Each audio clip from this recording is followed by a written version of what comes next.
نبی پاک نے اعلان فرمایا جیش اسرا کے لیے مال کی ضرورت ہے، مال دو بھائی۔ ایک دفعہ حضور نے اعلان کیا، عثمان کھڑے ہو گئے، عرض کرتے یا رسول اللہ 100 اونٹ بما سامان کے یا 100 گھوڑا بما سامان کے، بیٹھ گئے۔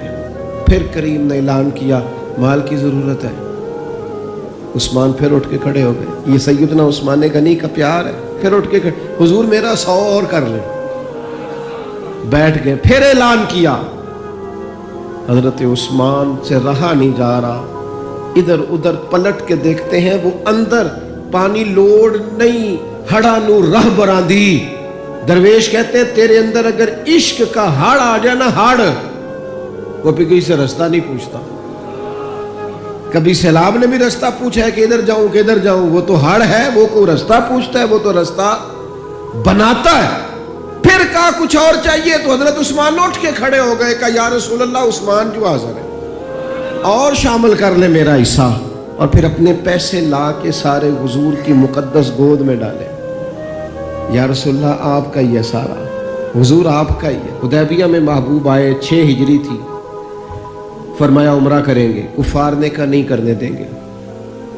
بات جب بڑھنے لگی تو سرکار نے حدیبیہ پہ قیام کیا، اور 1400 صحابہ میں سے اپنی نمائندگی کے لیے جب مکے والوں کے پاس بھیجنے کی باری آئی تو حضور نے سیدنا عثمان غنی کا انتخاب فرمایا۔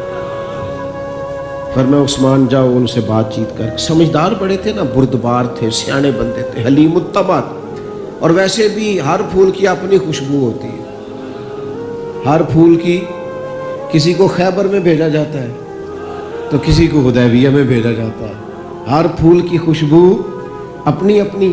جائیے نا، حضرت عثمان تشریف لے گئے،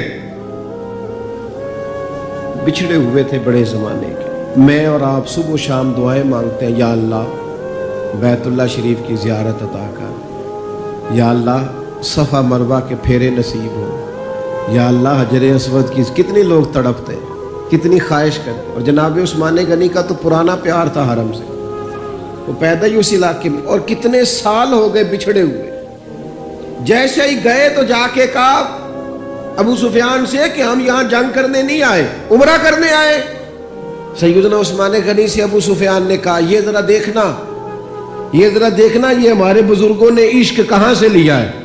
حضرت عثمان غنی سے ابو سفیان کہنے لگے وہ سامنے بیت اللہ شریف ہے، طواف کرنا ہے تو کر لو، وہ صفا مروہ ہے آپ نے صحیح کرنی ہے تو کر لو، وہ حجر اسود ہے چومنا ہے تو چوم لو، وہ آب زمزم ہے پینا تو پی لو، لیکن ہم تمہارے نبی پاک کو نہیں یہ کرنے دیں گے۔ سامنے کعبہ ہے، سامنے حجر اسود ہے، سامنے مقام ابراہیم ہے، پر میں نماز پڑھا کہ تیں ول ویکھاں، میں نماز پڑھا کہ تیں ول ویکھاں، میں نو کعبہ بھول گیا آئی، اب بھول گئیاں نہیں سب صوم صلاتاں، اکو یار دا فکر پہ آئی۔ حضرت عثمان کہنے لگے کعبے کا طواف اور محبوب کے بغیر، صفا مروہ کے چکر اور محبوب کے بغیر، نبی پاک کے بغیر؟ فرمایا نام ہی اسی محبوب کے ساتھ طواف کروں گا جس نے کعبے کا رستہ دکھایا ہے، انہی کے ساتھ صفا مروہ ہوگا جنہوں نے اس کا حسن بتایا ہے، جنہوں نے نماز پڑھا کہ میں تیں ول ویکھاں، میں نو کعبہ بھول گیا آئی، اب ویکھنا بھول گئیاں نہیں سب صوم صلاتاں، ایک کو یار دا۔ پھر یہاں سے لیا ہے میرے امام نے، یہاں سے عقیدہ لیا ہے میرے امام نے کہ حاجیو آؤ شہنشاہ کا روضہ دیکھو، حاجیو آؤ شہنشاہ کا، حاجیو آؤ شہنشاہ کا روضہ دیکھو، اور تم کعبہ تو دیکھ چکے ہو، اب کعبے کا کعبہ دیکھو، اور غور سے سن تو رضا کعبے سے بھی آتی ہے صدا، غور سے سن تو رضا کعبے سے بھی آتی ہے صدا، میری آنکھوں سے میرے پیارے کا روضہ دیکھو۔ میرے نبی پاک علیہ السلام کے غلام نے کہا نام بھئی طواف اور حضور کے بغیر، طواف اور نبی پاک کے بغیر، نا نا نا، سوال ہی نہیں پیدا ہوتا۔ ادھر ایک شخص نے بول کے کہا حضور عثمان تو بڑی موج میں ہو گئے، ہم تو تڑپ گئے مکے کی یاد میں، عثمان تو بڑی موج میں طواف کرتے ہوں گے، صحیح کرتے ہوں گے۔ محبوب نے پلٹ کے دیکھا، فرمایا وہ میرا عثمان ہے۔ ہاں میں نے کہا ایک مقام، ایک یہ ہے کہ کوئی محبت کرے اور ایک یہ کہ محبوب کی نظر میں فرمایا وہ میرا عثمان ہے، میرے بغیر اور طواف، میرے بغیر اور طواف، یہ کیسے ممکن ہے؟ سوال ہی نہیں پیدا ہوتا۔ سیدنا عثمان غنی، خبر پھیل گئی کہ حضرت عثمان غنی کو شہید کر دیا گیا ہے۔ انہوں نے حضرت عثمان کو روک لیا تھا، بٹھا لیا تھا، یہاں خبر پھیل گئی جناب عثمان کو شہید کر دیا گیا۔ عثمان، میں قربان رستوں سے جہاں تھے آپ گزرا کرتے تھے، میرے محبوب نے فرمایا آؤ بھائی سارے میرے ہاتھ پر بیعت کرو، میرے ہاتھ پر بیعت کرو، موت کی بیعت کرو، ہم نے عثمان کے خون کا بدلہ لینا۔ محبوب کا جوش و خروش، صحابہ بیعت کر رہے ہیں کس بات پر؟ حضرت عثمان کے بدلے پر۔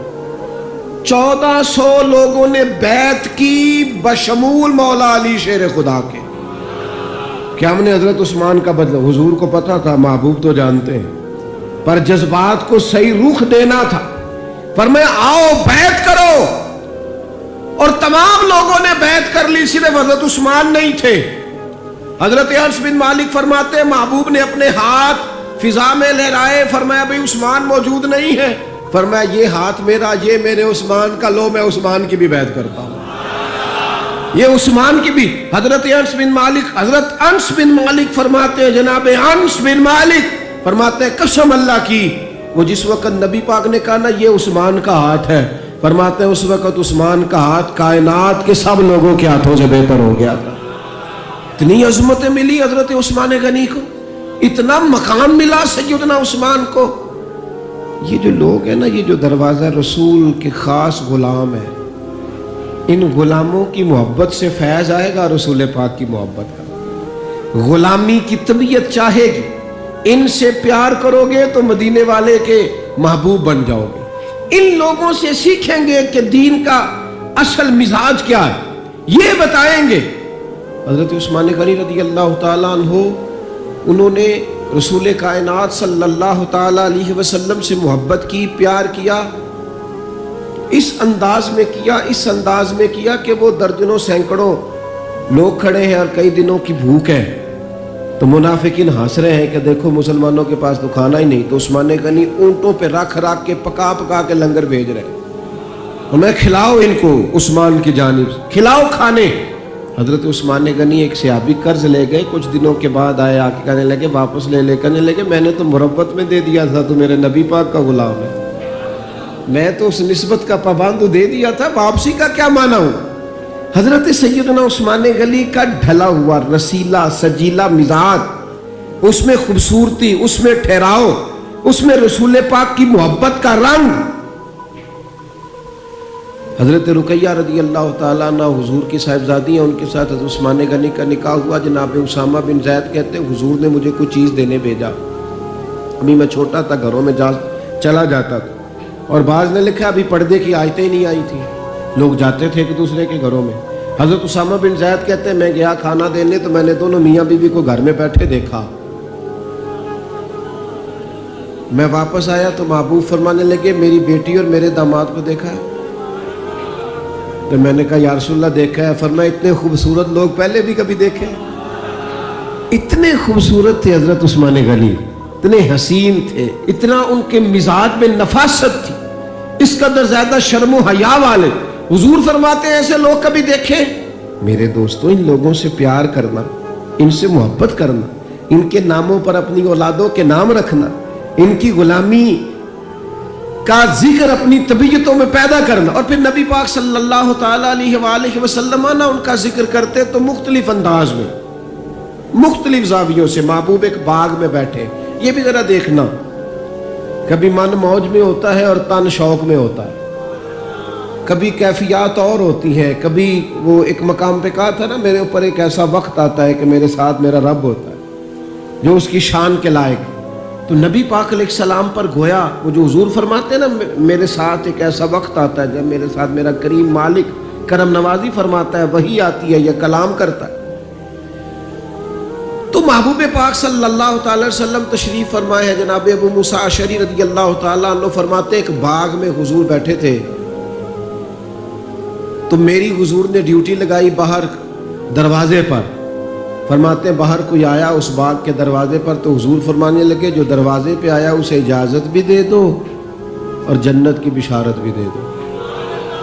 ظاہراً تو حضرت ابو موسیٰ اشعری نے بھی بندہ نہیں دیکھا کون آیا ہے, وہ سامنے تو آیا ہی نہیں, لیکن حضور نے اندر بیٹھے بیٹھے ہی نا, اندر بیٹھے بیٹھے ہی محبوب فرمانے لگے وہ جو آیا ہے نا, کیونکہ حضور تو مالک ہے نا جنت کے. میرے امام فرماتے تجھ سے اور جنت سے کیا مطلب, منکر دور ہو, ہم رسول اللہ کے, جنت رسول اللہ کی. حضور اندر بیٹھے دیکھا ہی نہیں باہر کون ہے, اور فرمانے لگے وہ جو آیا دروازے پہ اسے بتا دو تو جنتی ہے. حضرت ابو موسیٰ اشعری کہتے ہیں دروازہ کھولا تو ابو بکر صدیق تھے. یہ دیکھو کن کے نام جنت الاٹ ہوتی ہے اور بار بار انہی کا قرہ نکل آتا ہے, انہی کے تذکرے ہونے لگتے ہیں, انہی کا ذکر. سیدنا صدیق اکبر فرماتے ہیں تھوڑی دیر کے بعد پھر کوئی دروازے پہ آیا, حضور فرمانے لگے اسے اجازت بھی دے دو اور جنت کی بشارت بھی دے دو. یہ سیاستہ میں حدیث موجود ہے. فرماتے ہیں میں جو گیا دروازہ کھولا تو دروازے پہ فاروق اعظم تھے. سیدنا ابو موسیٰ اشعری کہتے ہیں دروازے پہ دستک ہوئی تو میرا پھر نہ دھیان لبہائے مبارکہ کی طرف ہی تھا. وہ زبان جس کو سب کن کی کنجی کہے, جس کو سب کن کی کنجی کہے, اس کی نافذ حکومت پہ لاکھوں سلام. پھر دروازے پہ دستک ہوئی تو کریم فرمانے لگے دروازہ کھولو اور اس بندے سے کہو تم پر آزمائش بھی آئے گی پر یہ بتا دو تو ہے جنتی. تمہیں آزمائشیں دیکھنی پڑیں گی, تکلیفیں آئیں گی, فتنے آئیں. کہتے ہیں میں دروازے پہ گیا تو سیدنا عثمان غنی موجود. میرے دوستو ان لوگوں کے بارے میں کبھی تشکیک کا شکار نہ ہونا, کسی شرارت کرنے والے کی شرارت کے پیچھے نہ چلنا. میرے نبی پاک علیہ الصلوۃ والسلام نے تو پہلے خبر دی تھی کہ حضرت عثمان غنی پر فتنے آئیں گے, آزمائشیں آئیں گی, اور صحیح روایت میں موجود ہے خبر دی تھی. حضرت عثمان غنی رضی اللہ تعالیٰ عنہ کا تو وہ مقام و مرتبہ ہے, وہ شان ہے کہ ان کی شہادت کی خبر بھی رسول پاک نے دے دی. فرمایا یہ شہید ہوگا عثمان, شہادت تک کی خبر. حضور کو پیار ہے نا سیدنا عثمان. نبی پاک صلی اللہ تعالیٰ علیہ وآلہ وسلم احد پہاڑ پہ گئے تو احد پہاڑ کانپنے لگا. کون تھا حضور کے ساتھ؟ حضرت صدیق اکبر تھے, سیدنا فاروق اعظم تھے اور حضرت عثمان غنی تھے. احد پہاڑ کانپنے لگا. ویسے ہمارے بزرگ فرماتے ہیں کانپ نہیں رہا تھا, اسے پتہ چلا محبوب آیا تو وجد کر رہا تھا, وہ نہ ذرا وجد کر رہا تھا, سرور میں آ گیا, وہ کانپنے لگا. محدثین نے لکھا ہے کانپنے لگا, اس میں حرکت آئی, اور جب وہ حرکت کر رہا تھا, کانپ رہا تھا, وجد کر رہا تھا, تو حضور پتہ کیا فرماتے ہیں احد سے. یہ باتیں ہم سنتے ہیں, کبھی ان کا مزہ تو لے کے دیکھو, پھر غور کرو. حضور ہے پہاڑ پہ, حضرت عمر ہے, سیدنا ابو بکر ہے, حضرت عثمان ہے. حضور پہاڑ پہ ہیں, پہاڑ کانپا ہے, وجد کیا ہے, حرکت کی ہے. حضور پتہ کیا فرماتے ہیں؟ فرماتے ہیں احد ٹھہر جا, تیرے اوپر ایک نبی ہے, ایک صدیق ہے, 2 شہید ہیں. اور تو دیکھ تو صحیح, مقام دیکھ, اعزاز دیکھ, احترام دیکھ. تیرے اوپر ایک نبی ہے, ایک صدیق ہے اور 2 شہید ہیں. دنیا میں بڑے شہید ہوئے, اور اس شہید کا مرتبہ بھی جانتے ہو جسے حضور نے شہید کہا. ایک تو یہ ہے نا پراپوگنڈے پر لوگ بڑے لوگوں کو شہید کہتے ہیں, اور جنہیں حضور کی زبان اطہر شہید کہے, نبی پاک جنہیں شہید کہے. رسول پاک علیہ السلام نے فرمایا 2 شہید ہیں. تو 2 شہید کون تھے؟ ایک حضرت عمر فاروق, ایک حضرت عثمان غنی. اور پھر نبی پاک نے نہیں دی, شہادت کی خبر نہیں دی. حضور نے یہ بھی بتایا ان کا مقام کیا ہوگا, ان کو ملے گا کیا. اللہ کے حبیب صلی اللہ تعالیٰ علیہ وسلم فرمانے لگے ایک تو شہادت ہے, اور شہید کو جنتی, اور صحابی ویسے ہی جنتی, اور پھر عشرہ مبشرہ, اور پھر خلفائے راشدین, اور پھر سیدنا عثمان غنی, اور پھر شہادت کا اعزاز. یہ ساری نسبتیں تو اپنی جگہ, لیکن رسول کریم صلی اللہ تعالیٰ علیہ وسلم ارشاد فرمانے لگے ہر نبی کا کوئی نہ کوئی رفیق ہوتا ہے، اور فرمایا میرا رفیق عثمان غنی ہے، وہ بھی جنت میں۔